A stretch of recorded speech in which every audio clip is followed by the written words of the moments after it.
Hello friends, कैसे हैं आप सब लोग और कैसी चल रही है आपकी एग्ज़ाम की तैयारी।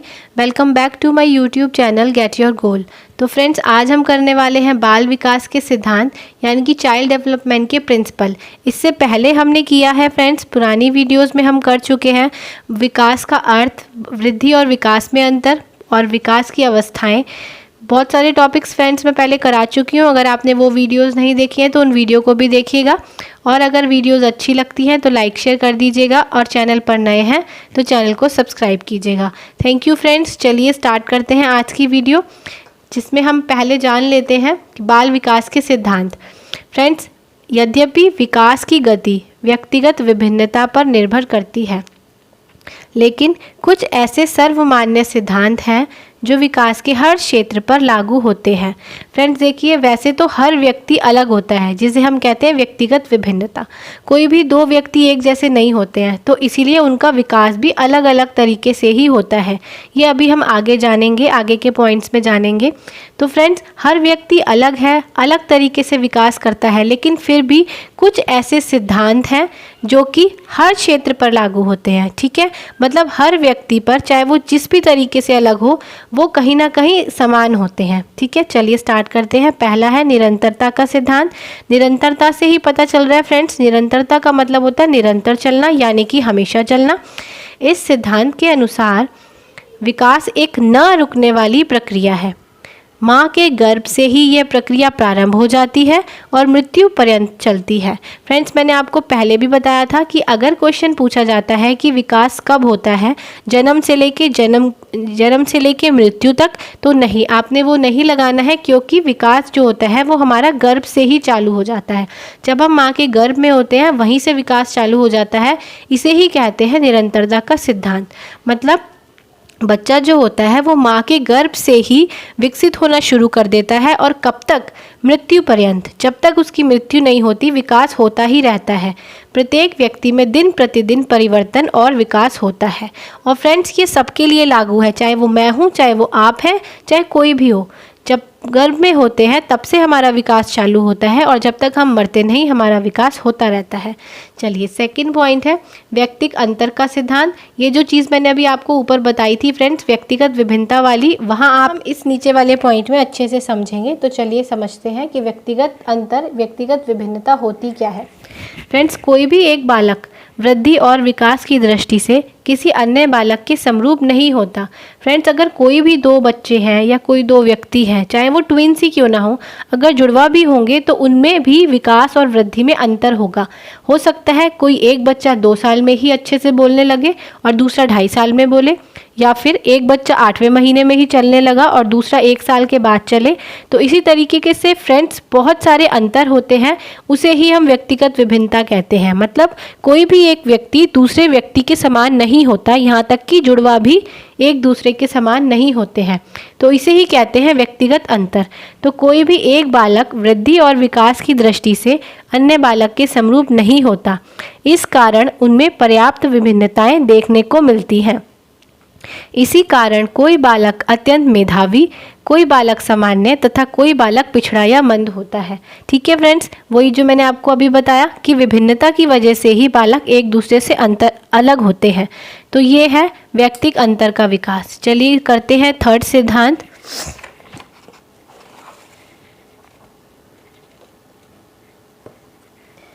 फ्रेंड्स, थर्ड सिद्धांत है विकास क्रम की एक रूपता। यह सिद्धांत बताता है कि विकास की गति एक जैसी ना होने तथा पर्याप्त व्यक्तिगत अंतर पाए जाने पर भी विकास क्रम में कुछ एकरूपता होती है। जैसा कि फ्रेंड्स मैंने अभी आपको पीछे बताया कि जो व्यक्तिगत विभिन्नता होती है वो हर बालक जो है वो दूसरे बालक से विभिन्न है। एक बालक दूसरे बालक से अलग है, लेकिन फिर भी बालक के विकास क्रम में कुछ ना कुछ एक रूपता होती है। मतलब समझे आप, मतलब ये है कि अगर कोई दो जने बिल्कुल अलग हैं, उनका विकास वृद्धि सब कुछ अलग है, लेकिन फिर भी कुछ ना कुछ ऐसी चीज़ होगी जो एक ही है, एक समान है, उसे कहते हैं विकास क्रम की एक रूपता। वो क्या है अब समझ लेते हैं। उदाहरण, बालकों की वृद्धि सिर की ओर से प्रारंभ होती है, इसी तरह बालकों का गत्यात्मक और भाषाई विकास होता है। मतलब चाहे वो कोई भी बच्चा हो, चाहे वो एक दूसरे से कितना भी अलग हो, चाहे वो विदेश में हो या फिर वो भारत में हो, चाहे वो लड़की हो चाहे वो लड़का हो, भले ही जितनी भी विभिन्नताएं हों, लेकिन एक चीज़ सेम होगी, क्या कि सभी की वृद्धि सिर से होगी। फ्रेंड्स, जब गर्भ में भी बच्चा बनता है तो सबसे पहले सिर बनता है और उसके बाद बाकी अंग। तो ऐसा तो नहीं है कि विदेश में पहले पैर बनते हैं और बाद में सिर बनता है, ऐसा नहीं है ना। या लड़कियों के पहले पैर बनते हैं बाद में सिर बनता है, ऐसा कुछ नहीं है। और सेम जब हम बच्चा थोड़ा सा बड़ा भी हो जाता है तो भी जो भी विकास होता है वो एक ही क्रम से होता है, ठीक है। तो इसे कहते हैं विकास क्रम की एक रूपता।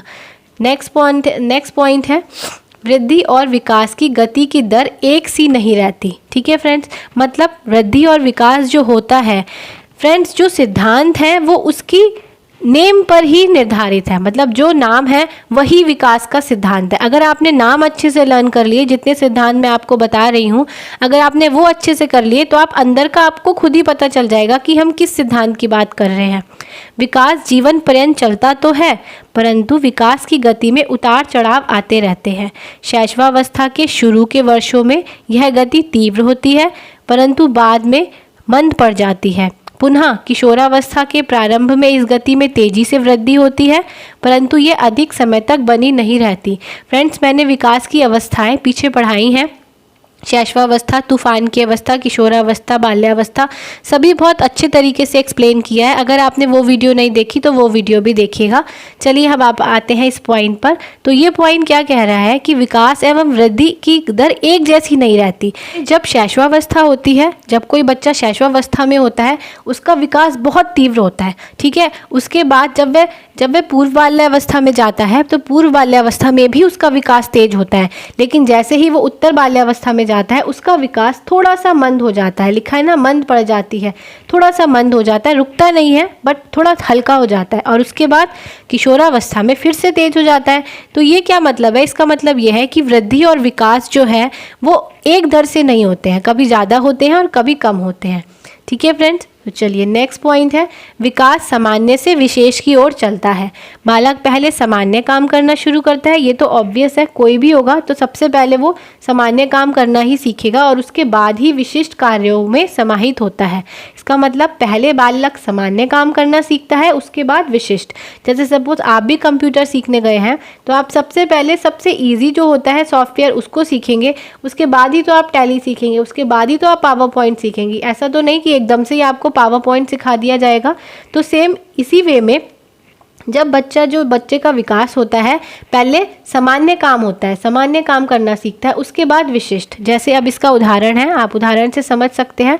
जब नवजात शिशु रोता है तो उसके सभी अंग प्रत्यंग भाग लेते हैं, परंतु बाद में केवल आँखों और वाक तंत्र तक ही सीमित हो जाता है। इसका क्या मतलब है फ्रेंड्स? आपने देखा होगा कभी छोटा बच्चा रोते हुए अगर देखा हो तो जब वो रोता है तो उसकी पूरी बॉडी हिलती है, ठीक है। रोते टाइम उसके हाथ पैर भी हिल रहे होते हैं, मुंह भी हिल रहा होता है, पूरी बॉडी को हिला हिला के रोता है, बट आंसू नहीं निकल रहे होते। लेकिन थोड़े टाइम के बाद क्या होता है, वो अपने बॉडी को कंट्रोल करना सीख जाता है, उसको अपने बॉडी से कैसे उसको कंट्रोल करना है वो उसको आ जाता है। तो फिर क्या होता है, फिर वो केवल आँखों से और वाक तंत्र से, वाक तंत्र मतलब मुंह से बोलना, मतलब फिर उसका केवल आँखें और उसका मुंह इस क्रिया को कर लेता है, उसे फिर अपनी पूरी बॉडी को हिलाने की ज़रूरत नहीं पड़ती।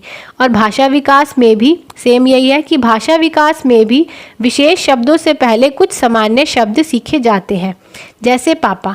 अब जैसे कोई बालक होता है, जब वो बोलता है सबसे पहले वो पापा, बाबा, बू बू, गी गी, दीदी इस तरीके से बोलता है, बाद में ही तो सब कुछ बोलना सीखता है। तो ये सारे एग्जाम्पल किस बात के हैं? इस बात के हैं कि जो विकास होता है वह सामान्य से विशेष की ओर होता है।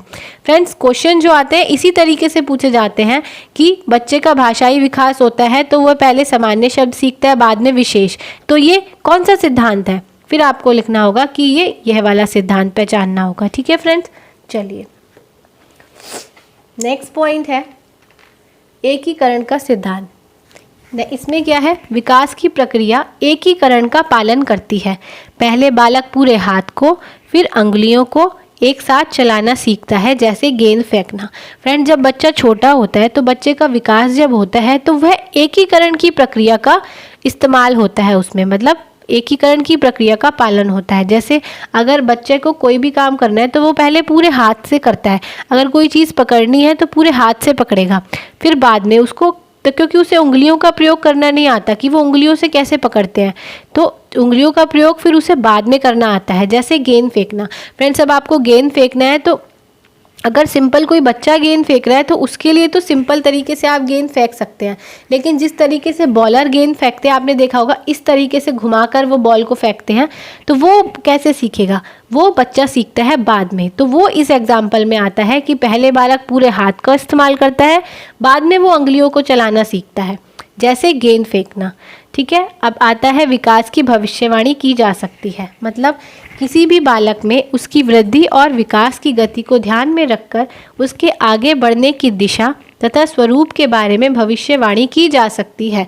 फ्रेंड, भविष्यवाणी का मतलब हम सबको पता है कि भविष्यवाणी मतलब पहले से ही बता देना। तो अगर हम किसी बच्चे को देखते हैं, उसका विकास और वृद्धि देखते हैं, तो हम बता सकते हैं कि ये बच्चा कितना ग्रो करेगा या ये बच्चा कितना अच्छा, इसमें कितना अच्छा विकास हो सकता है। तो बालक की इस समय की मानसिक योग्यताओं के सहारे उसके आगे के मानसिक विकास के बारे में पूर्वानुमान लगाया जा सकता है। जैसे फ्रेंड्स, जो बच्चा होता है छोटी क्लास में ही बहुत इंटेलिजेंट होता है, या फिर आप सिंगर ले सकते हैं, कोई छोटा बच्चा बचपन से ही बहुत अच्छा गाता है, कुछ अलग ही चीज़ उसमें होती है, गाने बहुत अच्छे से लर्न कर लेता है, रिदम को समझता है, ट्विनिंग को समझता है छोटेपन में ही, तो आप अंदाज़ा लगा सकते हैं कि हाँ, ये बच्चा सिंगर बन सकता है बड़े होके। चाहे वो बने या ना बने वो बात अलग है, बट आप भविष्यवाणी कर सकते हैं, आप अंदाज़ा लगा सकते हैं कि हाँ, ये बच्चा सिंगर बन सकता है। ठीक है, नेक्स्ट पॉइंट है दिशा का सिद्धांत। फ्रेंड्स, ये बहुत इंपॉर्टेंट पॉइंट है, मैंने इंपॉर्टेंट लिखा भी है, इसे ध्यान से देखिएगा। इससे क्वेश्चन बहुत आ रहा है आजकल, लास्ट सीटेट में भी इससे क्वेश्चन पूछा गया था। पहले तो इसके नाम जान लेते हैं, सिफेलोकॉर्डल और प्रॉक्सिमोडिस्टल। आपने ये दोनों नाम लर्न करने हैं। अगर आप हिंदी से हैं तो भी मेरी आपको ये सजेशन है कि आप ये ही नेम लर्न करें, सिफेलोकॉर्डल एंड प्रॉक्सिमोडिस्टल, क्योंकि हिंदी में नाम थोड़े से अटपटे होते हैं और नाम की लैंग्वेज वहाँ चेंज हो जाती है, तो बच्चे कंफ्यूज हो जाते हैं, बट इंग्लिश की लैंग्वेज सेम रहती है। चलिए अब हम समझ लेते हैं ये क्या होता है। पहला है सिरोत्पदोन्मुखी, जैसा कि नाम से ही पता चल रहा है, सिर और पद, यानी कि पहले सिर और बाद में पैर, सबसे पहले सिर का विकास और बाद में शरीर के बाद के हिस्सों का। तो ये कौन सा सिद्धांत है? ये है दिशा का सिद्धांत। और कौन सी दिशा का? सिफेलोकॉर्डल का। ठीक है, नेक्स्ट पॉइंट है शरीर का विकास पहले बीच के हिस्सों का और बाद में केंद्र से बाहर। फ्रेंड, जैसे कि एक केंद्र है, एक सर्कल है, पहले तो सर्कल का डेवलपमेंट होगा, पहले केंद्र का डेवलपमेंट होगा, उसके बाद बाकी हिस्सों का। जैसे स्पाइनल कॉर्ड, सबसे पहले जब बॉडी बननी स्टार्ट होती है, सबसे पहले कमर की जो हड्डी होती है, स्पाइनल कॉर्ड होती है, उसका विकास होता है, उसके बाद में बाकियों का, लंग्स, हार्ट, किडनी और जितने भी बाकी हिस्से हैं बॉडी के, उनका डेवलपमेंट बाद में होता है, सबसे पहले स्पाइनल कॉर्ड का होता है। तो इसे हम क्या कहते हैं? प्रॉक्सिमोडिस्टल। फ्रेंड्स, क्वेश्चन क्या पूछा जाता है, इस बार भी सीटेट में क्या पूछा गया था कि एक बच्चे का विकास सिर से होता है और उसके बाद में शरीर के बाद के हिस्सों का, तो ये कौन सा सिद्धांत है? तो आपने कौन सा सिद्धांत लगाना है? ये सिफेलोकॉर्डल का सिद्धांत है। अगर तो ऑप्शन में आए दिशा का सिद्धांत तो आपने उस पर टिक करना है, अगर आपको ये दोनों ऑप्शन दिए होंगे तो आपको ये वाला ऑप्शन टिक करना है। ठीक है फ्रेंड्स, ये ध्यान रखिएगा, इसके इंग्लिश के नाम लर्न करें तो ज़्यादा अच्छा है। चलिए आगे चलते हैं।